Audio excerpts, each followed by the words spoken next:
Halo teman-teman, kembali lagi di podcast kali ini dengan saya sendiri Zulfan dan tamu saya Mas Luki. Oke, gimana Mas? Sehat Mas.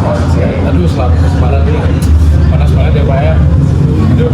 Tapi sekarang cuaca udah mulai bisa dikondisikan lah ya. Betul. Oke, lanjut untuk pembahasan kali ini. Simak video berikut ini.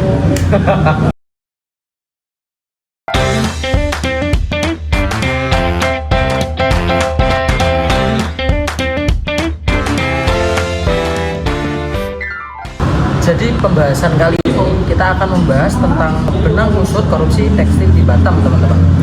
Jadi kita akan mengurai bagaimana pelanggaran ini terjadi, siapa saja yang terlibat, dan apa dampaknya terhadap ekonomi nasional, terutama industri tekstil. Mari kita cek. Baik Mas Luki, jadi kasus ini itu bermula pada tahun 2020 ya Mas ya? Betul banget, jadi kasus ini tuh udah mulai dari 2020 kemarin.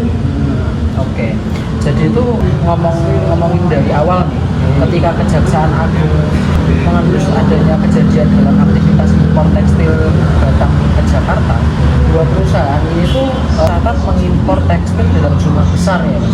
Iya, betul banget nih. Terus ini dari yang saya rangkum ya di HP saya nih ya, yang mencurigakan dalam dokumen tertera dalam jumlah ini tuh jumlahnya sekitar 1,66 juta meter kain.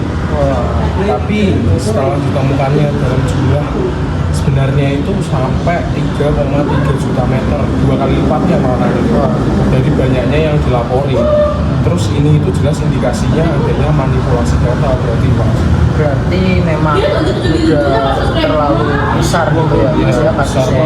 Kasusnya besar banget. Oke. Kemudian untuk pertanyaan saya lagi nih Mas, siapa yang terlibat sih dalam kejadian tersebut?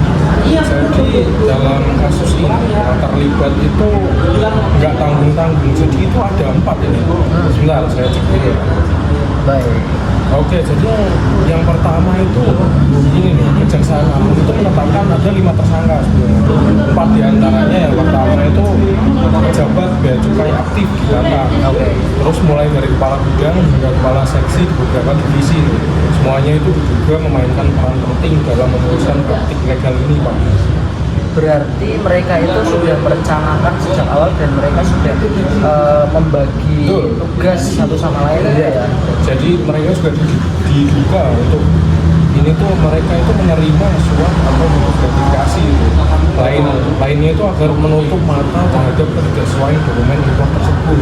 Oh begitu. Oke. Kemudian gimana sih Mas modus operasinya?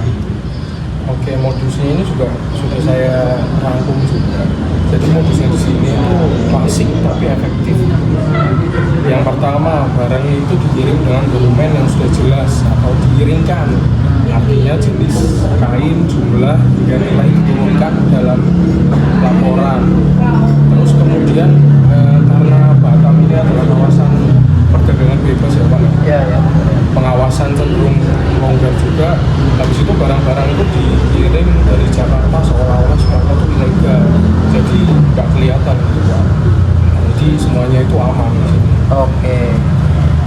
Terus kemudian apa sih Mas dampak dari itu tadi dari kasus penyelundupan itu tadi? Oh, ini tuh dampaknya itu sebetulnya luas banget. Yang pertama itu negara itu bisa rugi secara finansial, potensi pendapatan dari bea masuk itu juga lenyap itu aja Pak. Ya. Terus di sini itu, saya baca ini dalam konteksnya ada 27 kontainer, kerugiannya itu juga bisa mencapai miliaran rupiah. Wah, berarti emang kasusnya nggak main-main sih. Main-main ya. Saya juga bingung sama sekarang ini Pak. Yang kedua ini ada industri tekstil di dalam negeri itu juga produk lokal itu harganya itu di sini tersaing banget dengan harga produk impor. Terus bahan-bahan impor itu susah banget. Ya, Kemudian untuk reaksi pemerintah dan langkah hukumnya itu bagaimana? Sebentar sebelum masuk situ Pak, ternyata di banyaknya pabrik tekstil di Jawa Barat dan Jawa Tengah itu banyak yang merugi gara-gara kasus ini Pak. Oh, berarti memang nggak hanya berdampak di satu tempat, namun Ya. bisa seluruh Indonesia gitu Ya, ya. enak semua. Dan dengan adanya kasus ini bahkan di pabrik-pabriknya itu merugi banyak sekali Pak, sampai bahkan ada yang perlu dikar juga. Tuh koruptor dengerin apa dia akan berdampak banyak ke Dasar, terus memang. banyak juga tuh ternyata di sini itu ada tumbuh pasar gelap Pak. Gimana itu? Jadi tekstil ilegal ini tuh disalurin ke pasar-pasar yang besar gitu dengan harganya yang murah dan menciptakan distorsi di seluruh rantai Pak. Berarti memang hal tersebut tuh bisa merusak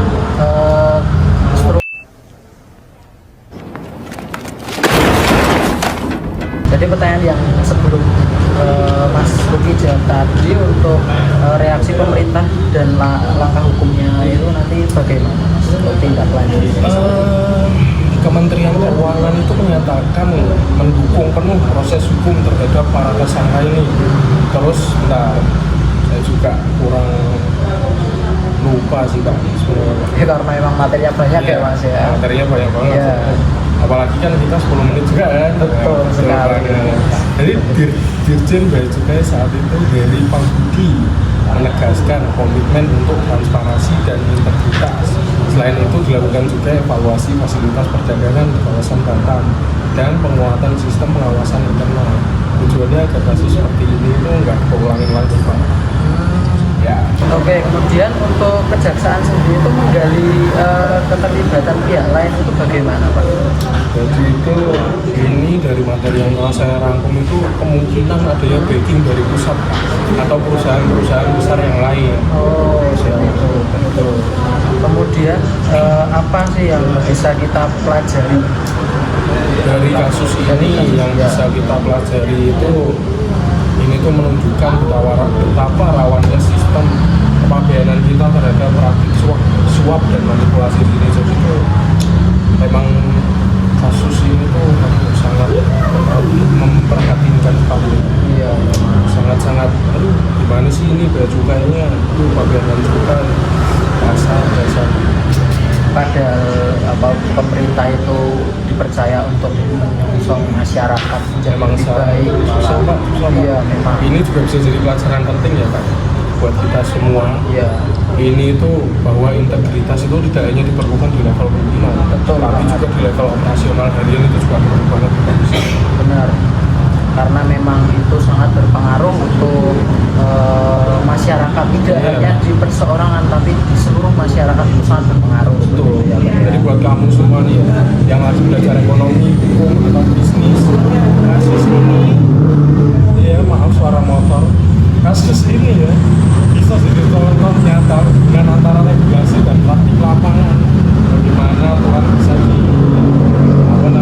dibuat atau dibelokkan dengan mudah oleh oknum tidak bertanggung jawab. Betul. Jadi kita itu harus bisa bertanggung jawab dan apa Mas istilahnya Mas? Apa ya? Istilahnya itu ya intinya tanggung jawab lah Pak. Ya, bertanggung jawab dan bisa dipercaya untuk masyarakat gitu ya. Baik, kemudian untuk harapan untuk kedepannya itu apa nih Mas? Terkait setelah kita udah melihat kasus korupsi yang terjadi seperti ini. Jadi harapan kita ke depannya itu ya, semoga dengan penegak hukum yang konsisten dan kesadaran masyarakat, kita itu bisa mendorong sistem perdagangan yang sehat dan adil. Ya itu aja sih Pak menurut saya, dan ya itu aja. Baik, emang sudah di penghujung acara ya nih Mas ya. Jadi cepet banget ya ternyata. cepet banget ya, kerasa nih ternyata udah 10 menit lebih nih ya Mas ya. Oke. Oh iya 10 menit. Ya, jadi sebelumnya terima kasih Mas Luki udah berkenan hadir di podcast saya. Sama-sama. Pak Sultan sudah mengundang saya juga Ya, terima Mas. kasih sudah terima kasih. Oke, jadi terima kasih untuk teman-teman yang udah menyaksikan video kami sampai akhir dan sampai jumpa. Terima kasih dan tugasnya saya bilang.